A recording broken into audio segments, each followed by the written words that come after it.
De tots els grups, és l'únic que s'entesta a proclamar dels homes l'igualtat. Tot i el grotesc del seu conjunt de testes, en ell s'hi aplega la diversitat. De tots els grups, l'únic alça bandera defensant l'igualtat dels sers humans.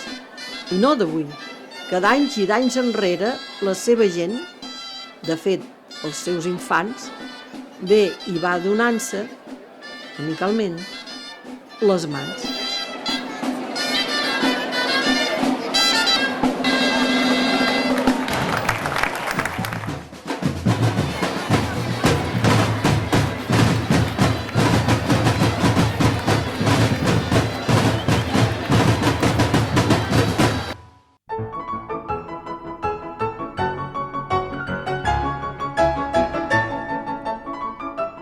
El que són nans o capgrossos, després ja veurem la distinció, apareixen als segles XIV i molt anteriorment. És a dir, fer servir el cap i la cara com a element també del folklore també és una cosa universal. Els nans servien per fer escarni als carrers, per això feien jueus, feien moros, feien altres tipus, això. Eren com el contrapoder a la processó oficial del Corpus. Durant molts anys van ser això, i això es prohibia i no es... perquè eren el contrapoder, o eren una manera de fer mofa. També els nans estan molt vinculats a Carnaval, és a dir, Carnaval i el contrapoder a Corpus. Així com altres balls tenim el Corpus, aquest no, els tenim Carnaval i el contrapoder. Aleshores, no tenen un ball propi, no tenen una funció pròpia. A partir del 18, que van entrar a les festes, agafen funcions que els diables deixen. Obrir camí, marcar el pas, separar que la gent no molesti, acompanyar els gegants, és a dir, funcions que a vegades havien fet els diables fins a aquell moment, certs tipus de diables, el comencen a fer els nans. A Vilafranca tenim nans i capgrossos. Aquests darrers s'han incorporat més recentment a la festa major. En canvi, els nans són més tradicionals, ja que la seva introducció al seguici vilafranquí data ja del 1859.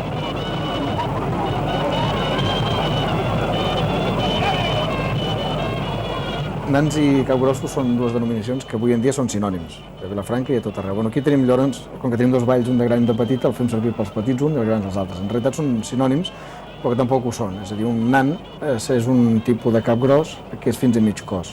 És a dir, quan diem nan, ens estem referint a un capgros que es menja fins a mitges cames, llavors, que és un efecte molt especial, que al Penedès n'hi ha a Ribes, que a Sant Pere de Ribes és l'únic poble del Penedès on queden aquest tipus de nans, que són tots, és de mig cos en amunt i es mengen fins a mitges cames del que el porta.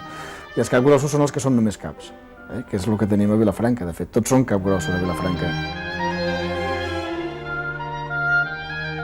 No se sap quants anys van arribar a ballar els nans de mitjans del segle XIX. Sí que se sap que als voltants de 1920 es van estrenar 6 noves parelles de nans, unes figures originals i molt grotesques. Posteriorment es van adquirir a Barcelona unes figures de sèrie, algunes de les quals han ballat fins fa molt poc.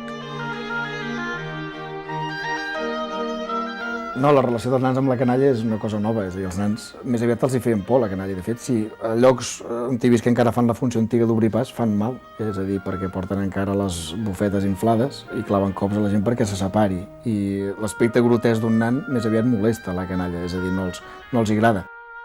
Després, als anys 50 i 40, i quan trobem ja aquests nans vinculats amb sèries de dibuixos animats i amb el món de la televisió ja més posteriorment, no? Però del cinema sobretot abans i dels còmics, això suposo que aquí es comença a transformar. Un cop tens el Gepetto i tens el no sé què, ja és un pallasso, no? Ja són elements molt diferents, ja ha canviat completament. De ben segur que molta gent encara recorda haver vist ballar i saltar el Groucho, l'Indi o la mulata. Però d'ençà del 1989 es va canviar el criteri dels nans. De forma gradual es van anar afegint al conjunt nous elements que recreen la imatge de tot un seguit de personatges vilafranquins.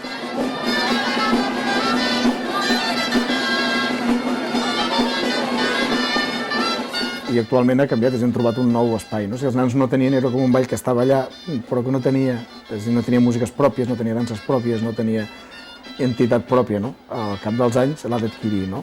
I aleshores és la que ha anat adquirint a partir del 89, amb crear uns personatges vinculats a la vila, amb crear unes danses pròpies, unes músiques noves, i doncs aquest nou entorn que se l'ha anat trobant, no? Això sí que és aquesta capacitat que té la festa, no? De fer coses noves, encara que ens sembli que no, que tot és sempre igual, en realitat les coses van canviant i transformant-se.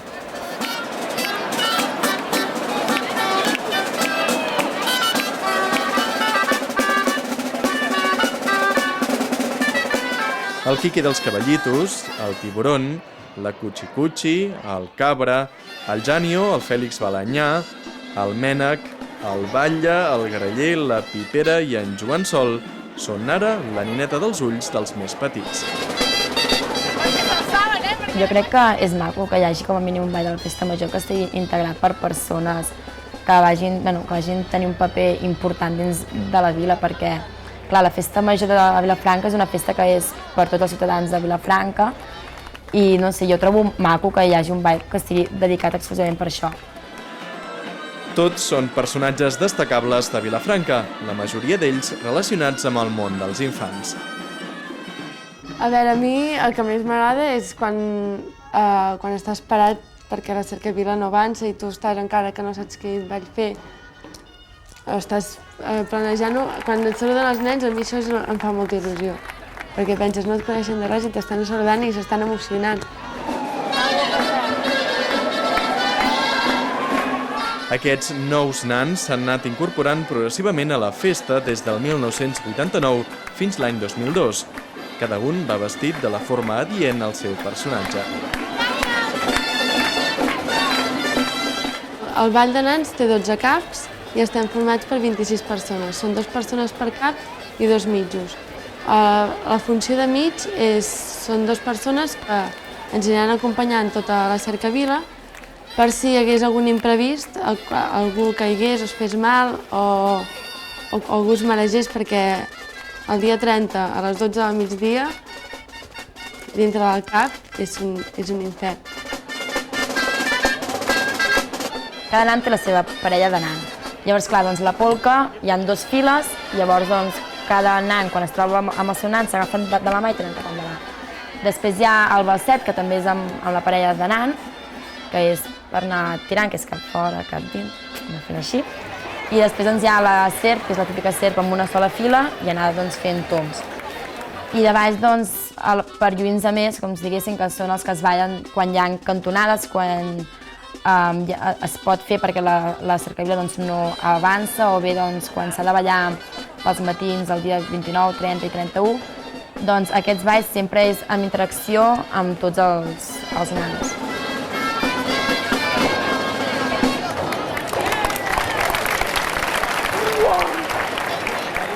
Una de les característiques del ball de nans és la joventut dels seus balladors. Això que la gent jove participi a la festa, això no passava, la gent gran, ballaven nans, tots els balls els feia gent gran, no era...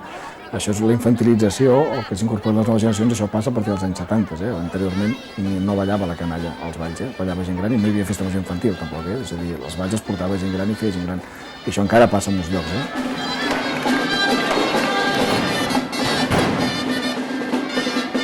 Els nans són peces propenses a patir contusions o rascades.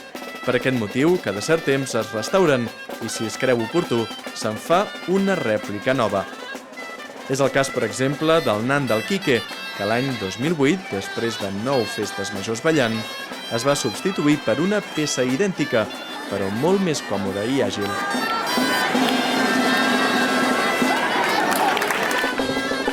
Quan tu et poses al cap, estabilitat els caps no tenen. Sempre l'has d'estar aguantant per la boca, pel pit, perquè molta estabilitat no tenen. No pots anar ballant sense agafar-lo, que això seria el més còmode per tots nosaltres. A veure, ara el pes no és important, perquè pesen de 2 a 4 quilos. En el cap, bàsicament, clar, tu tens un forat minúscul. Sí que hi ha caps que tenen forats més grossos que d'altres, però tu el que ves doncs, és el teu recte, el que ves just al teu davant. Quan has de donar la mà, has de tenir molt calculat on te donaràs la mà, perquè tu no veus la seva mà i tu no veus la teva mà. Hem tingut que estar assajant durant molts dies. Aquesta és la nostra posició, has de fer 2 passos i mig, per exemple, per poder quedar-te ben alineat. És això. El nan, l'única dificultat que té és que veus l'ajut. No pots veure molt més.